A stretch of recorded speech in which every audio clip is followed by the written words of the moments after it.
আসসালামু আলাইকুম ক্লাস 9 এবং ক্লাস 10 এর স্টুডেন্ট তোমরা যারা আছো। আমি কাউসার রিফাত, পড়াশোনা করছি রংপুর মেডিকেল কলেজ 4th ইয়ার। আমার প্রিভিয়াস কলেজ ছিল হচ্ছে যে রংপুর ক্যাডেট কলেজ। আমি একজন এক্স ক্যাডেট। তোমরা ক্যাডেট টাইটেলের সাথে অনেকে পরিচিত থাকবা, অনেক জায়গায় দেখতে পাবো। তো আমি আছি তোমাদের বায়োলজি মেন্টর হিসাবে আমাদের এই হোসেন একাডেমিতে থাকবো অনলাইন ক্লাসে তোমাদের সাথে, এবং চেষ্টা করবো আমাদের যে সিলেবাস আছে সেটা শেষ করার। তোমরা হয়তো অনেকে জেনে থাকো যারা তোমরা নিউ ক্লাস 10-এ আসো, তোমাদের আগে তোমাদের অন্য একটা সায়েন্স বই ছিল যেখানে অনেকগুলো টপিক আসলে তোমাদের সেভাবে ডিসকাস করা নেই। বাট এখন তোমাদের আবার সিলেবাসটা কি হয়েছে, রিশাফল হয়ে গেছে। মানে তোমাদের ক্লাস 10-এ যারা আসো তোমরা হচ্ছে নতুন সিলেবাস পাচ্ছ, নতুন বই পড়তে হবে তোমাদেরকে। এবং ক্লাস 9 যারা আসো তোমরা একবারে নতুন বই পাবা। তো শুরুর দিকে তোমরা যে চ্যাপ্টারটা পাবা সেটা হচ্ছে কি, যে ফার্স্ট চ্যাপ্টার যেটাকে বলা হচ্ছে যে লেসনস অন লাইফ। এই যে চ্যাপ্টারটা আছে এটা আসলে আমাদের মূলত বায়োলজি সম্পর্কে একটা জাস্ট আমাদের ধারণা দিবে যে আসলে বায়োলজিটা কি, এখানে আমাদের কি কি ব্রাঞ্চেস আছে, এবং এই ব্রাঞ্চগুলোর হালকা একটু ডেসক্রিপশন আমরা পাবো। তারপর হচ্ছে আমাদের যে মনে করো যে লিভিং ওয়ার্ল্ড, মানে আমরা যে আশেপাশে যা কিছু দেখতে পাচ্ছি পুরো ওয়ার্ল্ডটাকে মনে করো যে বিভিন্ন ক্লাসিফাই করা হয়েছে, এবং অনেকগুলো জিনিস আছে যেগুলো নেমিং করা হয় আর কি, সাইন্টিফিক নেমিং বলা হয়। তো এগুলো সম্পর্কে আমরা জানবো। তো শুরু করা যাক আজকের আমাদের যে ক্লাস আছে, বায়োলজি ক্লাস। তো আমরা শুরুতেই যদি দেখি তাহলে দেখতে পাবো যে বায়োলজি, এই যে বায়োলজি ওয়ার্ডটা আছে, বায়োলজি ওয়ার্ড বলতে আসলে কি বোঝাচ্ছে বায়োলজি জিনিসটা। তো বায়োলজি আসলে আমাদের দুইটা মনে করো যে অরিজিন থেকে আসছে, অরিজিন ওয়ার্ড যেগুলো হচ্ছে গ্রিক ওয়ার্ড ছিল যে বায়োস অ্যান্ড লগোস। তো বায়োস বলতে কি বোঝাচ্ছে, যে কোনো কিছু আমাদের লিভিং কোনো কিছু, অ্যান্ড লগোস মিনস হচ্ছে নলেজ।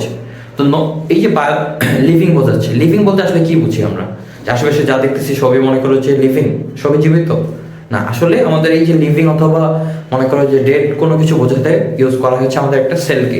এই যে একটা তোমরা এই সেলে দেখতে পাচ্ছ একটা সেল।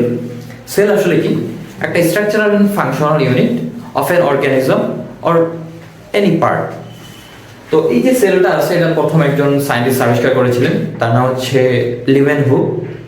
তো তিনি প্রথম যে সেলটা দেখতে পেয়েছিলেন সেটা হচ্ছে তোমার কাঠের ছিপিতে দেখতে পেয়েছিলেন, এবং সেই সেলটা ছিল হচ্ছে তোমার ডেড সেল, মানে মৃত ছিল। তো এই জন্য ওই পার্ট যেই জিনিসগুলোতে আমাদের এরকম ডেড সেল প্রেজেন্ট থাকবে তাকে আমরা বলবো নন লিভিং, এবং যেখানে আমাদের সেলগুলো তোমার লিভিং থাকবে সেই পার্ট, সেই অর্গানিজম অথবা সেই পার্টটাকে বলবো আমরা লিভিং। এখন একটা সেল লিভিং হওয়ার জন্য এবং তোমার ডেড হওয়ার জন্য আবার কিছু ক্রাইটেরিয়া থাকে। যেমন আমরা একটা সেলকে যদি দেখি, একটা সেলের চারপাশে একটা কাভারিং থাকে, তো কোনো কিছু কাভারিংকে আমাদের বলা হয় যে মেমব্রেন।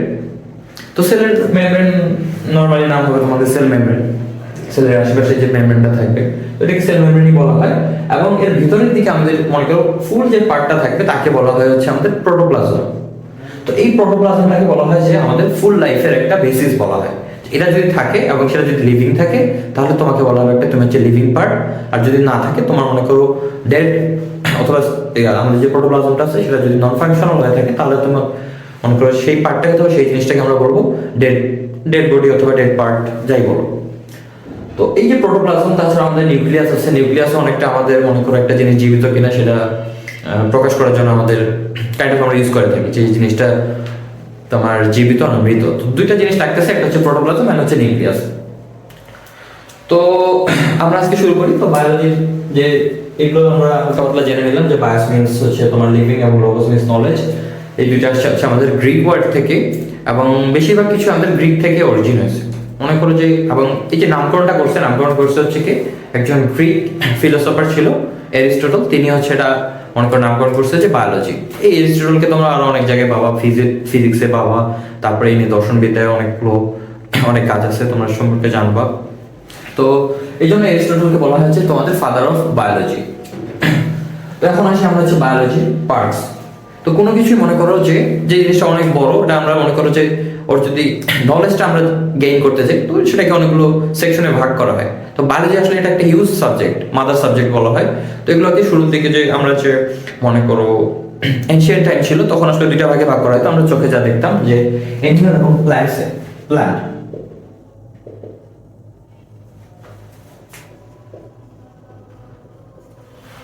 এই অ্যানিমাল এবং প্ল্যান্ট এই দুইটা ভাগে ভাগ করা হতো। যে আশেপাশে তোমার দেখা যাচ্ছে চোখে যা দেখতেছি, তখনকার মানুষের তখনও সেরকম আমাদের নলেজ ছিল না। তো তখন মানুষরা আর কি তোমার এই অ্যানিমাল এবং প্ল্যান্ট এই দুইটা অংশে ভাগ করা হয়েছিল। বাট দেখা যাচ্ছে যে যত আমাদের দিন যাচ্ছে আমাদের হচ্ছে হিউম্যান নেচার কি, আমাদের হচ্ছে অ্যাডাপ্টেবিলিটিটা অনেক হাই, যার কারণে আমরা যে কোনো পরিবেশের সাথে দেখা যাচ্ছে তোমার মানিয়ে নিতে পারতেছি। তো এই জন্য দেখা গেল যে এই যে আমাদের দুইটা পার্ট ছিল সায়েন্সটা আরো যখন দেখা গেলো আমাদের বিভিন্ন উন্নতি হলো, তখন দেখা গেলো আমরা এটাকে দুইটা ভাগে ভাগ করা হলো বায়োলজিকে। একটা হচ্ছে আমাদের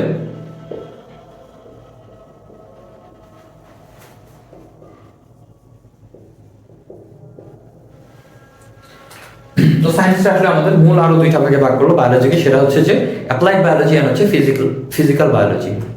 তো এই দুটো অংশে ভাগ করা হলো। এদের আবার অনেকগুলো সাব ব্রাঞ্চেস আছে যেগুলো আমরা ক্রমাগত জানতে পারবো।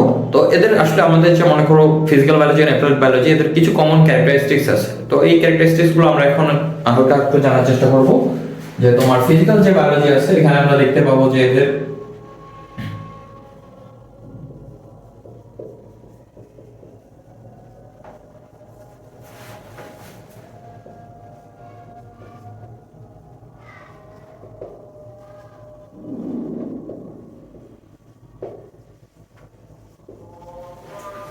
ফিজিক্যাল বায়োলজি যেটা আছে এই পার্টটাতে আমরা হচ্ছে বিভিন্ন থিওরি সম্পর্কে জানতে পারবো, বিভিন্ন কনসেপ্ট সম্পর্কে জানতে পারবো।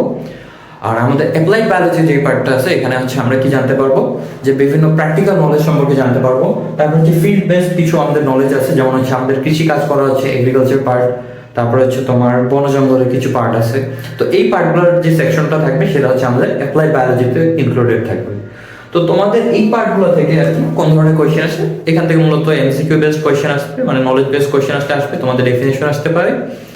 আর কিছু কম্প্রিহেনসিভ কোয়েশ্চেন আছে, যে বলতে পারে যে কেন এটা অ্যাপ্লাইড বায়োলজির মধ্যে ইনক্লুডেড থাকবে, কেন এটা তোমাদের ফিজিক্যাল বায়োলজির মধ্যে ইনক্লুডেড থাকবে। তো এই কোয়েশ্চেনগুলো অ্যান্সার করার জন্য তোমাদেরকে এই যে কমন যে কনসেপ্টগুলো আছে সেগুলো একটু ধারণা রাখা লাগবে। যেমন তোমাকে যদি বলা হয় যে এই ব্রাঞ্চটা কেন হচ্ছে তোমার ফিজিক্যাল বায়োলজির মধ্যে ইনক্লুডেড, অথবা কেন অ্যাপ্লাইড বায়োলজির মধ্যে ইনক্লুডেড, এটার জন্য তাহলে কি তোমার কি করা লাগবে, যে আমাদের যে কমন নলেজটা আছে সেটা হচ্ছে গেইন করা লাগবে। তো কমন কনসেপ্টটা কি পাইলাম আমরা, যে ফিজিক্যাল বায়োলজি যেটা আছে সেটা হচ্ছে আমাদের থিওরি সম্পর্কে জানাবে, এবং অ্যাপ্লাইড যেটা আছে সেটা হচ্ছে প্র্যাকটিক্যাল কোনো কিছু সম্পর্কে জানাবে। এবং ফিজিক্যাল বায়োলজি যেটা আছে সেটা হচ্ছে তোমার বেশিরভাগ ক্ষেত্রে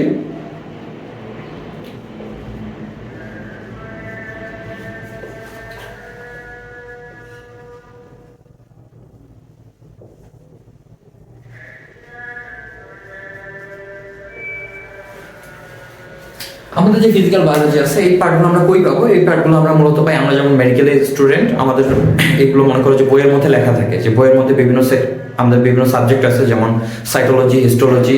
এই পার্টগুলো বলতে বোঝাচ্ছে যে এগুলো আমাদের জাস্ট বইয়ে লেখা আছে, এই কনসেপ্টগুলো জাস্ট আমাদের মুখস্থ করা লাগছে। তো এখানে আসলে জিনিসটা খুব একটা মনে করো কনসাইসলি, মানে সংক্ষিপ্ত আকারে আমাদের নির্দিষ্ট বাধা ধরা একটা থাকবে।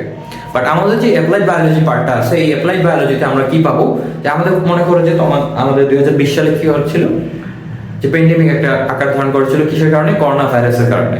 তো তোমরা কি দেখেছিলে যে ওই করোনা ভাইরাস কি হয়েছিল, যে সেটা ধীরে ধীরে নিজেকে আরো বেশি অ্যাডাপ্টিভ করতেছিল, মানে আমরা যে কোনো কিছু ভ্যাকসিন লাগালেও দেখা যাচ্ছে যে সেটাকে প্রতিরোধ করা যাচ্ছিল না। তো এই যে দেখো ধীরে ধীরে সায়েন্সটা কি করতেছিল, বিভিন্ন ধরনের আমাদের অ্যান্টিভাইরাস হচ্ছে তোমার মনে করো যে আবিষ্কার করতেছিল।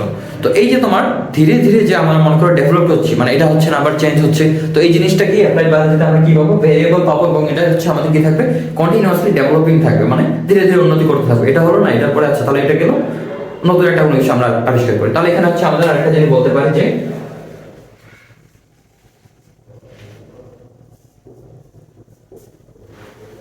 New concept. তাহলে অ্যাপ্লাইড বায়োলজিতে আমরা হচ্ছে নিউ কনসেপ্ট সম্পর্কে অনেকগুলো ধারণা পেয়ে থাকবো। বাট ফিজিক্যাল বায়োলজির ক্ষেত্রে আমরা জাস্ট মনে করো যে বাধা ধরার নিয়ম আছে বইয়ের মধ্যে দেওয়া বিভিন্ন সাবজেক্টে, সেগুলো সম্পর্কে ধারণা লাভ করতে পারবো। এবং এগুলো তোমার অতটা ভেরিয়েবল হয় না, কারণ এগুলো যখন তোমার মনে করো এই নলেজগুলো আমাদের পাবলিশ করা হয়ে থাকে তখন এগুলো সেইভাবে ফিক্সড এবং তোমার মনে করো এররলেস হিসাবে প্রকাশ করা হয়, যাতে কোনো ভুল না থাকে। থাকলে পরে সেগুলো হচ্ছে তোমার মনে করো মিস্টেকগুলো আবার সঠিক করে দিয়ে আবার ইয়ে করা হয়, বাট সেগুলোতে সেরকম চেঞ্জ পাওয়া যায় না। এখন আমরা হচ্ছে ফিজিক্যাল বায়োলজি এন্ড অ্যাপ্লাইড বায়োলজির মধ্যে কিছু ব্রাঞ্চের সম্পর্কে ধারণা লাভ করব। ফিজিক্যাল বায়োলজি যেটা আছে এখানে আমরা কিছু ব্রাঞ্চ পাবো, যেমন মরফোলজি। এই মরফোলজি জিনিসটা কি,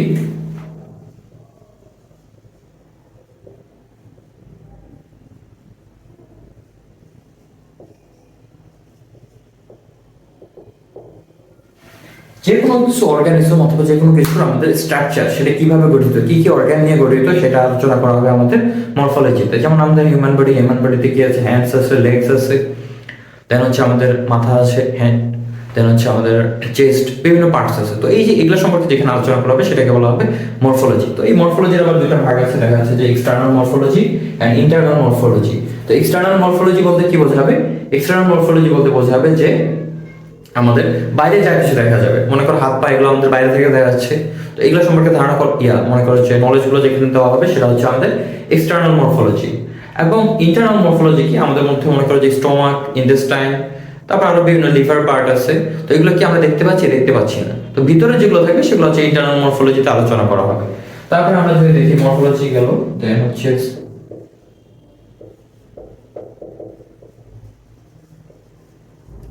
ফিজিওলজি। ফিজিওলজি জিনিসটা কি? ফিজিওলজি হচ্ছে যে আমাদের যে কোনো একটা ফিজিক্যাল প্রসেসকে বোঝাবে। মানে ধরো আমরা যে শ্বাস নিচ্ছি, শ্বাস ছাড়তেছি, তারপরে গাছ কি হচ্ছে, ফটোসিনথেসিস হচ্ছে। তো এই যে বিভিন্ন প্রসেস হচ্ছে, এই প্রসেসগুলো যেখানে আলোচনা করা হবে সেটাকে বলা হচ্ছে যে ফিজিওলজি। দেন আমাদের একটা পার্ট আসবে, সেটা হচ্ছে যে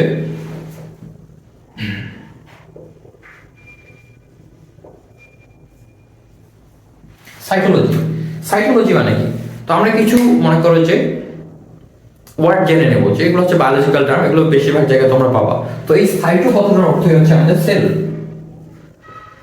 তো সাইটোলজি আসলে আমাদের এটা হচ্ছে একটা বায়োলজির একটা ব্রাঞ্চ, যেখানে হচ্ছে আমরা সেল কিভাবে গঠন হচ্ছে, সেলের অরিজিন, স্ট্রাকচার, ফাংশন এবং এদের যে ডিস্ট্রিবিউশন আছে, এগুলো সম্পর্কে জানতে পারবো কোথায়? সাইটোলজিতে। তো তোমাকে যদি কেউ বলে cyto, what do you mean by cyto? Cyto মানে হচ্ছে যে আমাদের বিভিন্ন সেল বোঝাবে। আচ্ছা, নেক্সট ব্রাঞ্চ হচ্ছে আমাদের হিস্টোলজি। তো হিস্টোলজি কথাটার অর্থ কি? হিস্টোলজি বলতে আমাদের বোঝাচ্ছে যে টিস্যু। আসলে টিস্যু জিনিসটা কি? আমরা একটু আগে জানলাম সাইটো মানে কি বোঝাবে? সেল। তো অনেকগুলো সেল যখন তোমার একত্রিত হয়ে একটা সিম্পল ফাংশন করবে, তখন তাকে বলা হবে টিস্যু। তো যেই পার্টটাতে আমাদের বায়োলজির যেই পার্টটাতে এই হিস্টোলজি যে আছে আমাদের, হিস্টোলজিতে আমাদের আসলে টিস্যু নিয়ে আলোচনা করা হবে। হিস্টো মিন্স, এই ওয়ার্ডটা বোঝায় আসলে আমাদের টিস্যু। এটা আমাদের মেডিকেল লাইফে আমাদের একটা সাবজেক্ট আছে যাকে বলা হয় হিস্টোলজি। এখানে আমরা হচ্ছে বিভিন্ন টিস্যু সম্পর্কে জানি, যে টিস্যুর স্ট্রাকচারটা কেমন, ওখানে কি কি জিনিস আছে এবং টিস্যুর ফাংশনটা কি হয়ে থাকে। তো এগুলো সম্পর্কে আমরা জানবো হিস্টোলজিতে। দেন হচ্ছে আমাদের ট্যাক্সোনমি। ট্যাক্সোনমি জিনিসটা কি? ট্যাক্সোনমি বলতে বোঝাচ্ছে আমাদের ভাগ করা। এই যে মনে করো আমাদের যে হিউম্যান বিং এর সাইন্টিফিক নেম হচ্ছে হোমোসেপিয়েন্স। তো এই হোমোসেপিয়েন্স যে নামটা আসছে, তার আগে আমরা অনেক কিছুর মধ্যে ইনক্লুডেড থাকবো। যেমন আমরা হচ্ছে তোমার আমাদের কিংডম বলা হয় হচ্ছে তোমার কি বলবো, অ্যানিমেলিয়া বলা হয়। দেন অ্যানিমেলিয়া থেকে আসতেছে আমাদের ফাইলাম, ফাইলামে থাকবে হচ্ছে আমরা করডাটা, করডাটা থেকে আসবে প্রাইমেট, আর অনেকগুলো ভাগ আছে। তো এই যে আমরা স্টেজ ওয়াইজ ভাগ করতেছি, এগুলোকে বলা হয় ট্যাক্সোনমি। তো এই যে ট্যাক্সোনমি, আমাদের বায়োলজির এই শাখাটাতে অথবা এই ব্রাঞ্চটাতে আমরা কি পাবো? বিভিন্ন সাইন্টিফিক নেমের, মনে করো অথবা যে অর্গানিজম আছে তাদের নেমিং গুলো করা হবে এবং স্টেজ বাই স্টেজ করা হবে, সেটাই আলোচনা করা হবে ট্যাক্সোনমিতে। এবং জেনেটিক্স, এই ওয়ার্ডটার মধ্যে তোমরা দেখতে পাচ্ছ যে জিন কথাটা আছে। জিন মানে কি বোঝাচ্ছে আমাদের? জিন আসলে কি? আমরা যদি একটা ডিএনএ দেখি, এই যে মনে করো এটা যদি একটা ডিএনএ হয়ে থাকে, তাহলে ডিএনএ একটা নির্দিষ্ট পার্ট যদি আমাদের একটা পার্টিকুলার ক্যারেক্টারিস্টিক্স প্রকাশ করে, যেমন মনে করো তোমার চুল সাদা অথবা কারো চুল সাদা, কারো চুল কালো, তো দেখা যাচ্ছে আমাদের একটা ডিএনএ পুরোটা আঁকা হয়নি। তো ডিএনএ এর মধ্যে আমাদের এই পার্টটুকু আমাদের মনে করো যে নির্ধারণ করতেছে যে আমার চুলটা সাদা হবে না কালো হবে, তখন এই পার্টটাকে আমি বলবো জিন।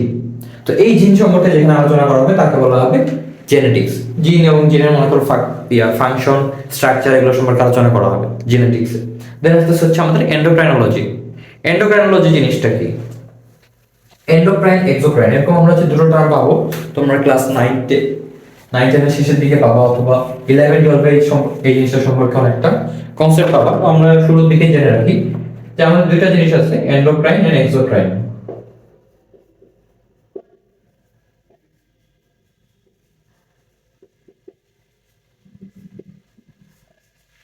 এন্ডোক্রাইন এন্ড এক্সোক্রাইন এগুলো বলতে আসলে কি বলছে? আমাদের শরীরে বিভিন্ন ধরনের গ্ল্যান্ডস আছে। গ্ল্যান্ডস বলতে কি? স্যাক লাইক স্ট্রাকচার, মানে বস্তার মতো অনেকগুলো স্ট্রাকচার ছোট ছোট থাকবে, যেগুলো কি করবে? বিভিন্ন ধরনের জিনিস কন্টেইন করবে, আমাদের হিউম্যান বডির মধ্যে আছে। তো এই যে আমাদের গ্ল্যান্ডস গুলো আছে, এই গ্ল্যান্ডস গুলোর মধ্যে দেখা যাচ্ছে যে কিছু কিছু আছে যারা ডাক্ট থাকবে, মানে নালী থাকবে, তোমার রক্তনালী যেরকম সেরকম ছোট ছোট নালী থাকবে এদের সাথে যুক্ত। তো যাদের সাথে নালী যুক্ত থাকবে তাদেরকে বলা হয় যে এক্সোক্রাইন।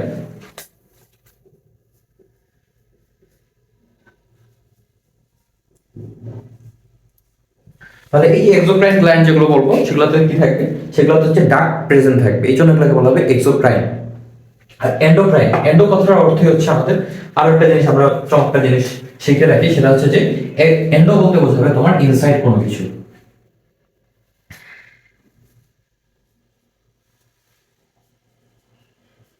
এক্সো বলতে বোঝাবে আউটসাইড।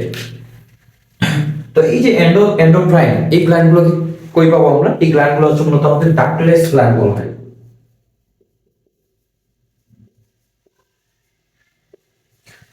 তো ডাক্টারেস গ্ল্যান্ড বলতে কি বোঝাবে? এই গ্ল্যান্ডগুলোতেও মনে করো যে বিভিন্ন ধরনের আমাদের তরল, বিভিন্ন লিকুইড পার্ট স্টোরড থাকবে, বাট এই যে লিকুইড পার্টগুলো আছে এগুলো আমাদের বডির বিভিন্ন জায়গায় ট্রান্সফার হবে, বাট সেটা ব্লাডের মাধ্যমে হবে, তো বাইরে বের হচ্ছে না, এই জন্য এটাকে বলা হয় যে এন্ডোক্রাইন।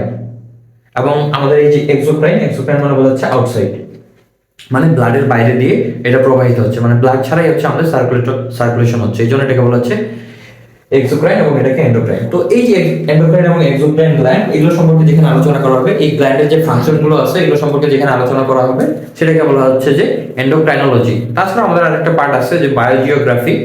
এই বায়োজিওগ্রাফিতে কি আলোচনা করা হবে? এখানে মনে করো যে বিভিন্ন আমাদের অ্যানিমেল এবং প্ল্যান্টস অথবা তাদের যে মনে করো ডিস্ট্রিবিউশন আছে, কোথায় কত পার্সেন্ট প্ল্যান্ট আছে, মনে করো সুন্দরবনে বেশিরভাগ কি আছে আমাদের ম্যানগ্রোভ ফরেস্ট বলা হয় ওটাকে, তো ওখানে দেখা যাচ্ছে যে প্ল্যান্ট এবং অ্যানিমালের সংখ্যাটা বেশি, তো পার্সেন্টেজটা বেশি, এই সম্পর্কে বিভিন্ন পার্সেন্টেজ সম্পর্কে যেখানে আলোচনা করা হবে সেটাকে বলা হয় বায়োজিওগ্রাফি।